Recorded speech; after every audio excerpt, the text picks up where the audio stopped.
Lo que estoy viendo en esta guerra entre Estados Unidos e Irán es una trampa cuidadosamente construida, una trampa de 2 décadas, perfectamente preparada. Este video es mi intento de guiarlos paso a paso para mostrar cómo se armó, por qué Estados Unidos cayó directamente en ella y qué nos dice la historia sobre lo que probablemente viene. Quienes recuerdan Vietnam, quienes vivieron las promesas de armas de destrucción masiva en Irak, quienes vieron Afganistán prolongarse durante 20 años, ya conocen el patrón. Lo que quiero mostrarles es el mapa oculto debajo de todo esto. Comencemos con un hecho extraño que la mayoría pasa por alto. 3 actores muy diferentes querían que esta guerra sucediera: Irán, Israel y Donald Trump, cada uno por sus propias razones. Esa convergencia de intereses hizo que el conflicto fuera casi inevitable. Primero, Irán, que es el más difícil de aceptar. 45 años de sanciones estadounidenses habían llevado al país al límite para principios de 2026. En enero de ese año, las fuerzas de seguridad iraníes mataron a miles de manifestantes durante lo que observadores describieron como el mayor levantamiento interno desde la Revolución Islámica. Con presión interna y externa y una economía asfixiada durante casi medio siglo, el régimen iraní se sentaba sobre un barril de pólvora. Un gobierno en esa situación busca una chispa que pueda controlar, porque es mejor controlar la explosión que no controlarla. Cuando las bombas estadounidenses comienzan a caer, la población deja de protestar contra su propio gobierno y comienza a defender su patria contra un invasor, como ha sucedido en todos los países a lo largo de la historia. Los líderes iraníes entendieron esto y pasaron 2 décadas preparándose para este momento. El cálculo de Israel era diferente, pero igual de estratégico. En junio de 2025, la llamada Guerra de 12 días vio a Israel atacar directamente instalaciones nucleares iraníes. Los planificadores israelíes querían un conflicto prolongado que agotara tanto a Irán como a Estados Unidos. Un Estados Unidos desgastado y un Irán debilitado dejan un vacío de poder regional que Israel puede llenar. Cada mes que Estados Unidos permanece atrapado en Irán es otro mes de ventaja estratégica para Israel. Trump es la pieza más complicada de este rompecabezas. Como el presidente de Ucrania, Volodymyr Zelensky, Trump opera a través del espectáculo y los medios. Prioriza cómo se ve el conflicto más que lo que realmente logra en el terreno. Trump necesitaba esta guerra para aparecer frente al pueblo estadounidense, diciendo que destruyó el programa nuclear iraní, logrando lo que ningún presidente anterior pudo. Lo más peligroso es que para Trump, incluso una guerra fallida le sirve. Un conflicto que sale mal le da la excusa para declarar emergencias, expandir su autoridad y argumentar que solo él puede arreglar las fallas de las instituciones. Ya sea que la guerra funcione o fracase, él obtiene beneficios políticos, por lo que ningún resultado es capaz de detenerlo. Cuando 3 actores con 3 motivos distintos quieren que ocurra el mismo evento, ese evento tiende a suceder. El 28 de febrero de 2026, Estados Unidos e Israel lanzaron ataques coordinados contra Irán. La operación estadounidense llamada Epic Fury y la campaña israelí León Rugiente hicieron realidad la guerra predicha desde las aulas. La geografía es clave. Irán es una fortaleza de montañas tras montañas, donde pueden esconder bases de cohetes, lanzadores de drones, baterías de misiles y depósitos de suministros de manera casi indetectable. Bombardear ciudades o matar líderes supremos no destruye esta capacidad. Sigue operando desde cientos de laderas de montaña que quizá nunca encuentres. Esto no fue accidente. 2 décadas de preparación deliberada construyeron esta defensa. Cada batalla por proxy, a través de Hezbollah, milicias chiitas o en Yemen, fue un ensayo para esta confrontación exacta. Ahora, consideremos lo que Estados Unidos necesita para ganar. Solo las tropas terrestres pueden lograr una victoria decisiva, pero las tropas necesitan logística, líneas de suministro y movilidad para entrar y salir. Ganar requiere evitar cercos, concentrar fuerzas y proteger suministros. El terreno montañoso de Irán hace todo esto casi imposible. El ejército iraní diseñó su defensa específicamente para que una invasión estadounidense sea extremadamente difícil. El ejército estadounidense no fue construido para esto. Fue diseñado para la Guerra Fría, enfocado en espectáculo y disuasión, no en desgaste prolongado contra un enemigo disperso. Los sistemas de armas impresionarían y aterrorizarían a la Unión Soviética, pero no están preparados para una guerra de desgaste contra un adversario que utiliza drones de $50,000. Irán fabrica un dron llamado el Shahed, con un costo de entre $35,000 y $50,000 por unidad. Son lo suficientemente pequeños como para transportarlos en un camión y lanzarlos desde cualquier punto del país.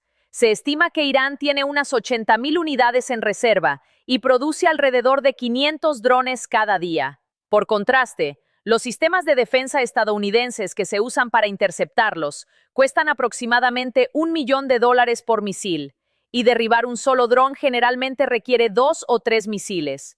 Eso significa que para neutralizar un dron de $50,000, Estados Unidos gasta entre 2 y 3 millones. Haciendo esto miles de veces, sus municiones se agotan mucho antes de que los drones iraníes lo hagan. Esta no es una falla accidental en la estrategia iraní, es su estrategia central.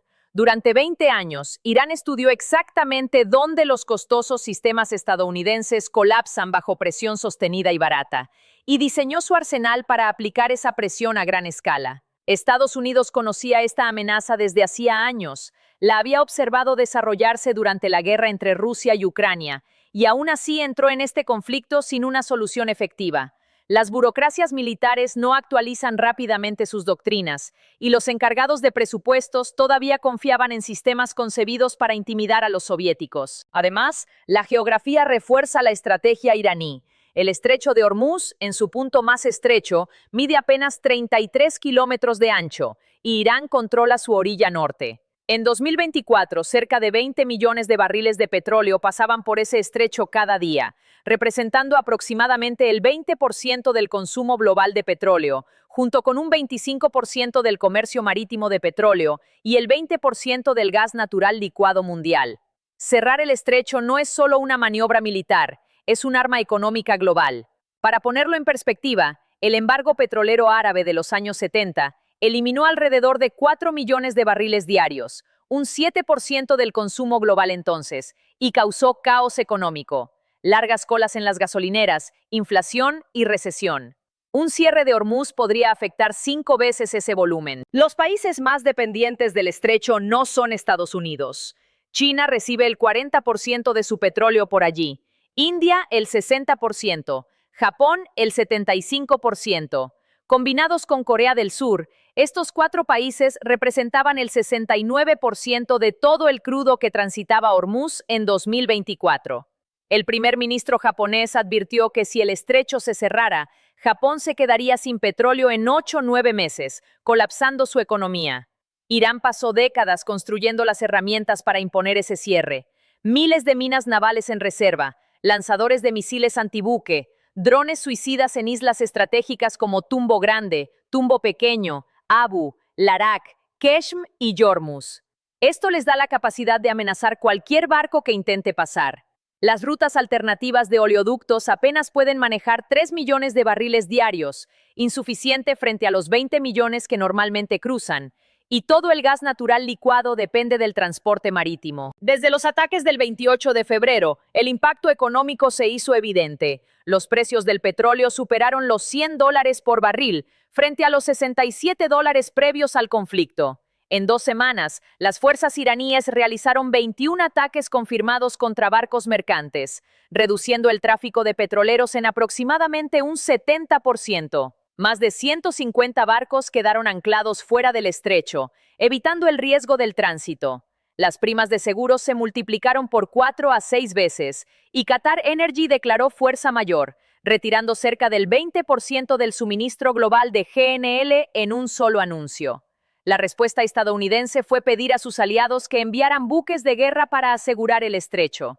La reacción fue clara. Australia, Alemania, Grecia, Italia, Japón y Reino Unido, 6 de los aliados más cercanos de Estados Unidos, declinaron. 6 países que habían participado en casi todos los conflictos importantes de los últimos 80 años dijeron no. Todo estudiante de historia militar sabe que las guerras de desgaste se ganan desde abajo hacia arriba, no desde arriba hacia abajo. La base de cualquier pirámide militar funcional son los soldados, baratos, flexibles y capaces de ocupar y mantener el territorio. En cambio, el poder aéreo, costoso y espectacular, no puede gobernar una sola aldea ni asegurar una carretera.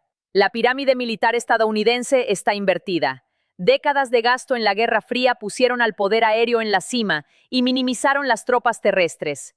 La Guerra Fría nunca fue realmente una guerra. Fue un acto de intimidación sostenido para impresionar a la Unión Soviética, no para ganar conflictos prolongados contra enemigos dispersos y ocultos en montañas. El 28 de febrero de 2026, esa dinámica se hizo visible. Estados Unidos e Israel mataron al líder supremo Ali Khamenei y destruyeron lo que funcionarios israelíes describieron como una instalación subterránea de armas nucleares. Los ataques golpearon el cuartel general del Consejo Supremo de Seguridad Nacional, así como el edificio del Consejo de Discernimiento de la Conveniencia y las instalaciones de infraestructura de mando crítico en Teherán. Funcionarios estadounidenses e israelíes anunciaron un éxito masivo, y Trump proclamó públicamente que Irán ya no contaba con marina, fuerza aérea, detección aérea ni radares operativos. Aún así, Irán cerró el estrecho de Hormuz. ¿Por qué? Porque los iraníes habían construido una estructura de mando descentralizada, donde cada región opera con autonomía, sus propias órdenes, estrategia y capacidad para continuar las operaciones sin depender de un liderazgo central. La doctrina de decapitación, diseñada para derribar un país cortando su cabeza, se desmorona frente a un ejército que pasó 20 años preparándose para sobrevivir a la decapitación. Matar a Khamenei no detuvo la guerra. Desde la perspectiva chiita, compartida por los combatientes iraníes, el martirio no es derrota. Es un sacrificio que galvaniza, intensifica el compromiso y fortalece la voluntad de luchar. Aquí surge la pregunta central que enfrenta Estados Unidos. Una guerra aérea es dolorosa y costosa, pero reversible. Bombardear durante meses, absorber los costos económicos y políticos, y luego declarar algún tipo de victoria, es doloroso y vergonzoso a largo plazo, pero todavía sobrevivible. Una invasión terrestre, en cambio, es diferente en naturaleza. Comprometer tropas en el terreno montañoso iraní significa comprometerse a 5 o 10 años de combate sostenido. Las líneas de suministro pueden ser cortadas, las fuerzas cercadas y la población movilizada por la obligación religiosa puede luchar indefinidamente. Esto requeriría un reclutamiento nacional enviando hombres de tan solo 18 años a un conflicto sin salida clara, enfrentando un enemigo que ha estado estudiando y preparando el terreno durante 2 décadas. Es Vietnam multiplicado por un factor desconocido, pero en montañas en lugar de jungla, contra un adversario que conoce las tácticas estadounidenses desde los años 80. Joe Thunderberg, en el Small Wars Journal, lo resumió claramente. Mientras Estados Unidos combate solo con fuerza militar, Irán despliega los 5 instrumentos del poder nacional simultáneamente, convirtiendo cualquier éxito táctico en fracaso estratégico. Antes del primer ataque, el Organismo Internacional de Energía Atómica había documentado el programa nuclear iraní en detalle. En mayo de 2025, Irán había enriquecido uranio al 60%, cerca del grado armamentístico, 90%, con 48,6 kilogramos de material suficiente para fabricar 4 o 5 ojivas nucleares si se enriqueciera hasta el nivel armamentístico. Ningún otro país no nuclear había alcanzado tal nivel. El OI declaró formalmente a Irán en incumplimiento del Tratado de No Proliferación el 12 de junio de 2025, después de que Israel ya había atacado instalaciones nucleares. Desde entonces, la verificación en campo dentro de Irán ha sido imposible, dejando el estado del programa nuclear totalmente incierto. Esa incertidumbre, en sí misma, es un poderoso instrumento de disuasión, y Irán lo sabe. La administración Trump había negociado con Irán antes de los ataques, exigiendo 0 enriquecimiento, sin ofrecer nada a cambio, sin alivio de sanciones, sin concesiones económicas. Desde lejos, estas negociaciones parecían menos un intento real de acuerdo y más una construcción de justificación pública para una guerra ya decidida. La diplomacia como teatro, no como objetivo. La guerra fue lanzada sin aprobación del Congreso, sin debate público y frente a la oposición clara de la población. Un analista lo describió como inconstitucional, imprudente y una traición a la promesa de poner primero los intereses estadounidenses. No hubo autorización legislativa ni compromiso serio con el pueblo. Solo la decisión, las bombas y un costo de $100 millones diarios que cada estadounidense ahora lleva. 3 variables podrían convertir este conflicto de dañino a catastrófico. Las tropas terrestres. Una invasión terrestre tras el fracaso de los ataques aéreos sería un punto de no retorno. El terreno montañoso, las líneas de suministro cortadas, las fuerzas cercadas y la doctrina chiita del martirio transformarían cada baja en herramienta de reclutamiento para el enemigo. La escalada nuclear. Si las tropas quedan atrapadas o las bajas aumentan, la presión para recurrir a armas nucleares se vuelve real. La intervención de actores externos. La teoría de juegos indica que Rusia sería probablemente el actor más eficaz para impedir el uso de armas nucleares estadounidenses.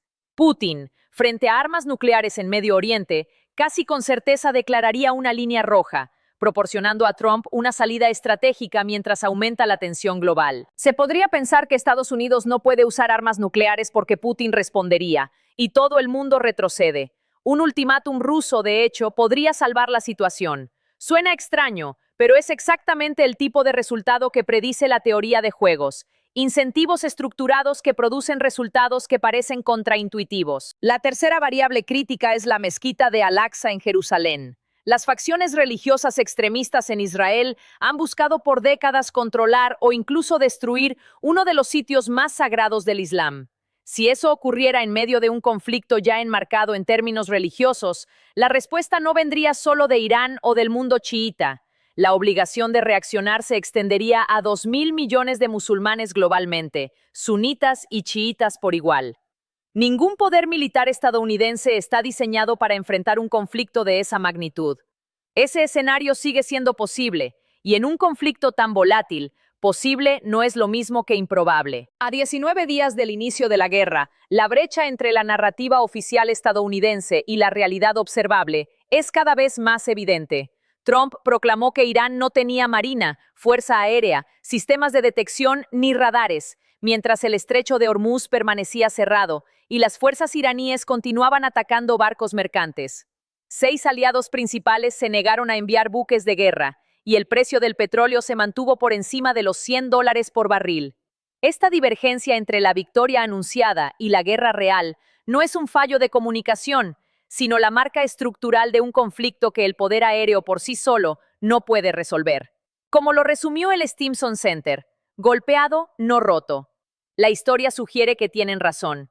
El régimen iraní que sobreviva será más endurecido, no más abierto, y la población movilizada para defender su patria llevará esta experiencia durante generaciones, sin aumentar el afecto hacia la influencia estadounidense. La credibilidad estadounidense con aliados que ya se alejaron de la guerra no se recuperará rápidamente, y los costos diarios de $1.500 millones se acumulan de formas que no desaparecen cuando los disparos eventualmente disminuyen. La arquitectura del petrodólar, que ha sustentado el poder económico de Estados Unidos desde los años 70, depende de que los ingresos petroleros del Golfo fluyan hacia los mercados financieros estadounidenses. Si Irán desestabiliza a los países del CCG, Arabia Saudita, Emiratos Árabes Unidos, esas inversiones se detienen y con ellas un pilar clave del sistema financiero estadounidense. Irán no necesita derrotar al ejército estadounidense en el campo de batalla para ganar esta guerra. Cerrar el estrecho, desestabilizar las economías del Golfo y arrastrar a Estados Unidos a una guerra terrestre insostenible logra el mismo objetivo sin ganar nunca una batalla convencional. Mi perspectiva viene de haber vivido ambos lados de esta división. Nacido en Guangdong, criado en Toronto, educado en Yale y enseñando en Pekín durante años. He observado a América desde dentro y desde fuera, y sé que los estadounidenses han pasado por este patrón antes. Golfo de Tonkin, armas de destrucción masiva en Irak, guerras que se suponía serían rápidas y autofinanciadas. La institución decide primero y construye la justificación después. Los mayores recuerdan exactamente cómo se ve cuando la historia oficial y la verdad sobre el terreno empiezan a divergir. Esto no significa que Irán tenga la razón y Estados Unidos esté equivocado. La geografía no tiene moralidad. La trampa funciona independientemente de quién sea correcto moralmente. La geografía, la economía, la descoordinación militar, el aislamiento aliado y la preparación iraní convergen para crear una trampa estructural. Estados Unidos entró, y el costo de esa decisión se pagará durante años, no semanas. Enseñar historia por tanto tiempo te inmuniza ante sorpresas, porque has visto estas dinámicas repetirse en diferentes tiempos y lugares. Los finales tienden a converger de maneras incómodas. Las grandes potencias se sobreextienden, confunden la dominancia militar con la capacidad de imponer voluntad, y confunden campañas aéreas exitosas con ganar guerras. Las montañas sobreviven al poder aéreo. Un pueblo que lucha por su patria contra un invasor extranjero puede absorber pérdidas que derriban un ejército profesional que lucha por objetivos abstractos a 16.000 kilómetros de casa. La historia está llena de advertencias. Atenas en 415 a.C., invadiendo Sicilia, perdió toda su expedición y nunca se recuperó. Napoleón subestimó el terreno ruso y la teoría no coincidió con la práctica. Los británicos libraron 3 guerras separadas en Afganistán. La Unión Soviética gastó en Afganistán y eso aceleró su colapso. Estados Unidos luchó una década en Vietnam, se retiró con enorme costo y el resultado que buscaba prevenir ocurrió de todos modos. Estados Unidos estuvo 20 años en Afganistán y se fue sin cambiar nada. Este patrón, repetido a través de siglos, sigue mostrando una lección clara. La guerra es un maestro implacable, y la geografía y la preparación pueden neutralizar incluso al ejército más poderoso del mundo.